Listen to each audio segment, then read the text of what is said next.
ang nag-iisa at natatanging si Onyok mula sa akda ni Eugene Evasco.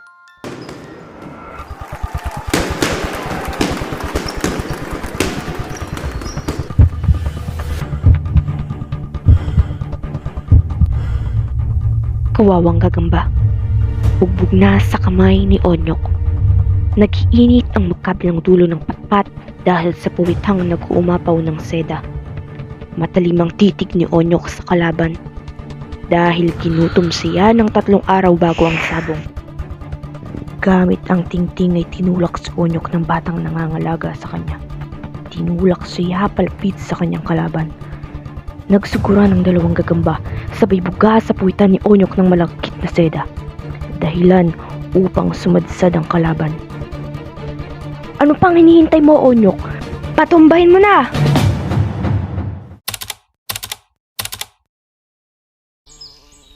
Onyok. Siya si Onyok. Isang sikat, mahusay, at magaling na gagamba. Siya ay makikita sa bayan ng San Felix. Halos lahat ng batang lalaki sa kanilang bayan ay nagsasama-sama tuwing ilalaban si Onyok. Kilalang kilala ng lahat si Onyok dahil siya ay mabagsik na gagamba. Maraming beses siyang nakipaglaban, ngunit ni isa ay walang nakapagpatumba sa kanya. Kaya naman, ang lahat ng gagamba sa bayan ng San Felix ay tinularan na si Onyok. Huminto na silang lahat sa panguhuli ng pagkain sa pamamagitan ng seda na pamana pa sa kanila ng kanilang mga ninuno. Sa pamamagitan ng sapot ay nakagagawa sila ng iba't ibang sining. Ngunit lahat sila ay ninais na lamang na magpakulong sa kahon ng mga bata upang maging pambato. Ang ilan nga sa kanila ay pagkapanganak pa lamang ay pakikipagpalakasan na ang kinamulatan.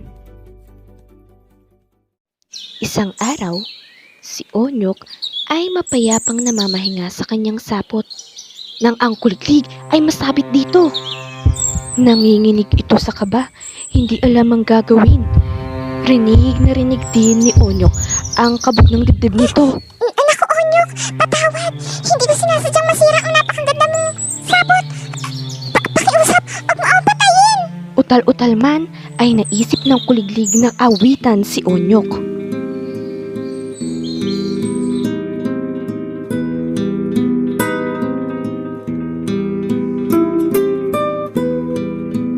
Habang nakikinig si Onyok sa awit ni Kuliglig, ay nakapag-isip-isip siya.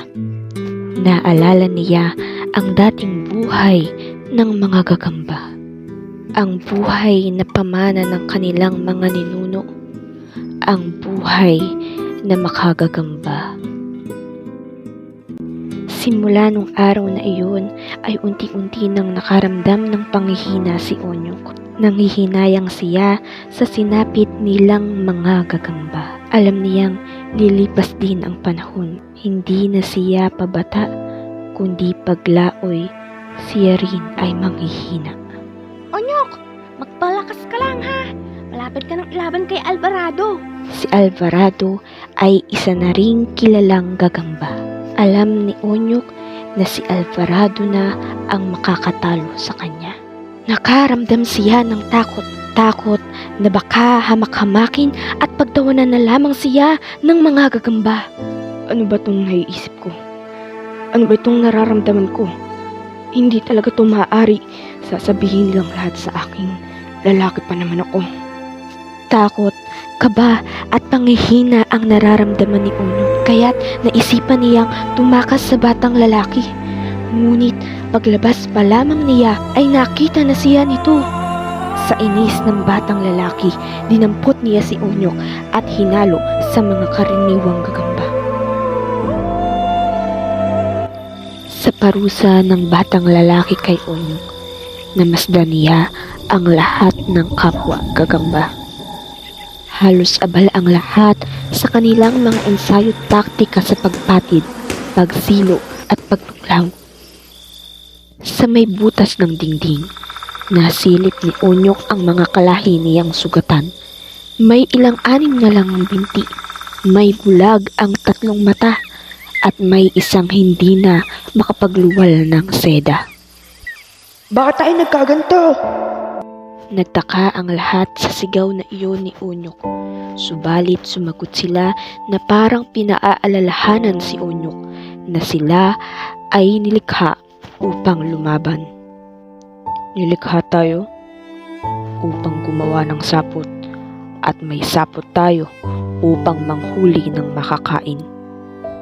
Mahinahon iyong isinagot ni Onyok sapagkat sobra-sobra ang lungkot sa kanyang uso. Ngunit ayaw ng mga gagamba ang sinabi niya. Kaya naman muling sumigaw si Onyok. Huwag tayong mag-asal tao. Kung gusto nilang magbugbugan, hayaan natin sila. Mga gagamba tayo at magpakagagamba tayo. Unti-unting nahawi ang sapot sa isipan ng mga gagamba. Maingat silang nakinig sa bawat isa at sama-samang nagplano para sa ninanais nilang pagbabago.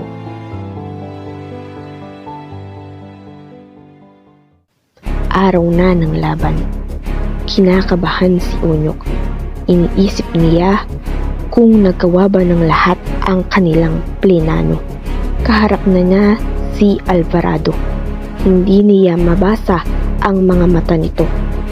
Sugod na pagbilang ng 3. 1, 2, 3. Sabay na sumugod at lumundag ang dalawang gagamba. Nakasabit sa kanilang sedang sinulid, nagtagpo ang dalawa sa ere at nagyakapan. Nagkandaduling ang mga manonood sa susunod na nangyari. Kamangha-mangha, walang labanan, ngunit makapigil hininga ang kanilang natutunghayan. Nagpaduyan si Onyok hanggang marating niya ang kabilang dulo ng patpat. Kita ang malapakwang hugis ng sinulid na seda. Paulit-ulit siyang bumalik, pakanan, pakaliwa, hanggang sa makalikha siya ng sapot na hugis bangka. Nagpalakpakan ng madla nang makita nilang tila nagsasagwan sina Onyok at Alvarado. Naghiyawan ang buong bayan nang makita nila ang ginawa ng mga gagamba.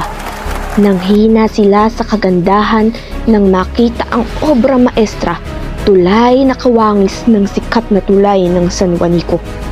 Sinong makapagpapaliwanag na napakahusay nilang karpintero? Sinong mag-aakala na sila'y mga arkitekto? Mabuhay ang mga gagamba! At sumabog ang pinakamalakas na palakpakan sa bayan ng San Felix. Simula noon, nabago na ang paningin ng lahat sa mga gagamba. Si Onyok, siya ang gagambang nagpatunay na hindi lahat ng umuurong ay talunan, na hindi lahat ng pagsuko ay kaduwagan. Siya ang nagpakilala ng kakaibang anyo ng katapangan at kabayanihan. Siya ang nag-iisa at natatanging si Onyok.